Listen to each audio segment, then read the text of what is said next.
Pois bem, no governo do então prefeito Olívio Dutra, estou falando aqui em 1989, lá se vão mais de 30 anos, eu entrava em confronto quase que diariamente com o próprio prefeito ou com alguns dos seus secretários, né?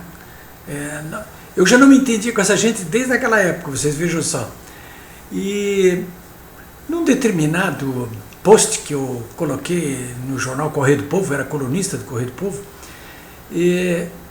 eu coloquei mais ou menos o seguinte: olha, eu não sei se eu devo tratar esse secretário como uma seca das suas 3 cadelinhas ou como um secretário municipal. Bom, o secretário não gostou da conversa, né? Nós estamos falando de coisa quase de 40 anos atrás, né? Naquela época as leis não eram tão rigorosas quanto são hoje em relação a esses assuntos. E o secretário não gostou, se sentiu ofendido e moveu uma ação contra mim, né? Uma ação criminal contra mim, penal.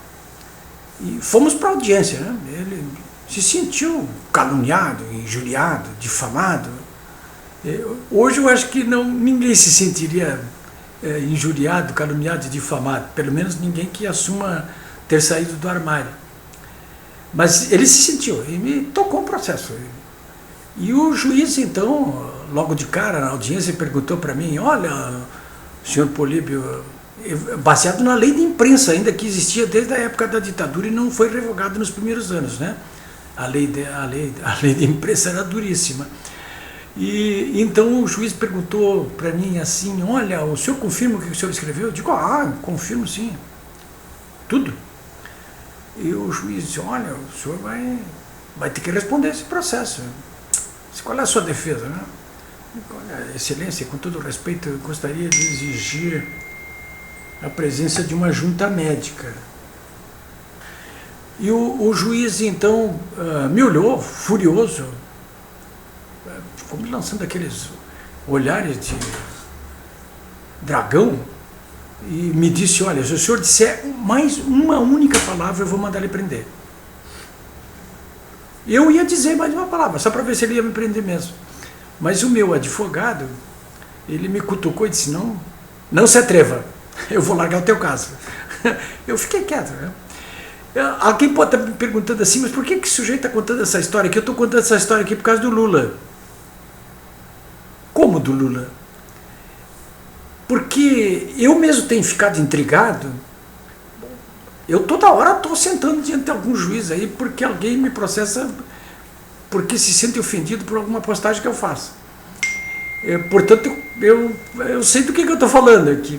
E eu tenho ficado muito intrigado com a maneira como o juiz Sérgio Moro, os outros juízes federais, os próprios ministros do Superior Tribunal de Justiça e do Supremo Tribunal Federal, o modo brando, digamos assim, com que eles têm tratado o Lula e inclusive os seus advogados.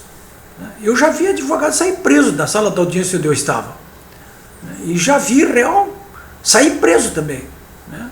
Por muito menos do que isso que o Lula e os advogados do Lula estão fazendo.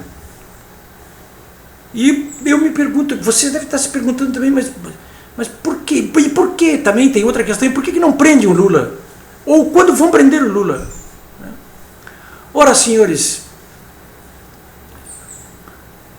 primeiro, por que o Lula ainda não foi preso? Está na cara que ele ainda não foi preso, porque juízes como o Sérgio Moro não querem correr o risco, primeiro, de uma convulsão social, provocada pelos renegados sociais que estão aí apoiando ele. E segundo, porque temem que, preso provisoriamente ou preventivamente, ou depois de uma condenação em primeira instância, algum tribunal de segunda instância ou alguma Corte Suprema acabe mandando soltar ele, o que seria muito ruim. De modo que esse raciocínio me leva ao desdobramento seguinte: e caso a sentença do primeiro grau seja confirmada no segundo grau, por exemplo, se o Moro condenar, o Lula vai poder recorrer, se o Moro não mandar prendê-lo, né? O Lula vai poder recorrer ao Tribunal Regional Federal da 4ª Região, que fica aqui em Porto Alegre. Hoje mesmo estou publicando aqui um levantamento que mostra que em 71% dos casos de condenações a partir de sentenças do Moro, o TRF4 aqui de Porto Alegre confirmou essa sentença. De modo que, se o Lula recorrer para o TRF4 aqui, difícil, é quase impossível que a sentença do Moro não seja confirmada. Aí sim, ele vai acabar na cadeia. Essa é a primeira leitura que eu estou fazendo aqui. A segunda leitura, eu diria para vocês que é um pouco muito mais política, essa que eu vou fazer agora. Porque até onde eu consigo perceber, o Lula, o PT, mas principalmente o Lula e seus advogados, eles vêm numa escalada de confronto severo com o juiz Sérgio Moro, principalmente, mas com a Justiça Federal e a Justiça de um modo geral, inclusive STJ e STF, aí, no caso. Né? Uma escalada. Vocês devem ter acompanhado aqui as últimas audiências, inclusive, das quais participaram os advogados do Lula. O modo deselegante, o modo provocativo com que os advogados do Lula enfrentaram o Sérgio Moro, batendo boca em plena audiência com ele. Fosse comigo, como eu já contei no episódio, logo de cara aqui nesse comentário, eu estava na cadeia. O meu advogado estava na cadeia. E, no entanto, o Moro tem sido paciente, entre aspas, tem sido paciente e tem tentado ganhar essa gente na conversa. O Moro, os outros juízes federais, as Cortes Supremas, esse pessoal todo está raciocinando como eu estou raciocinando, de que isso é uma provocação evidente que visa uma das duas coisas. Primeiro,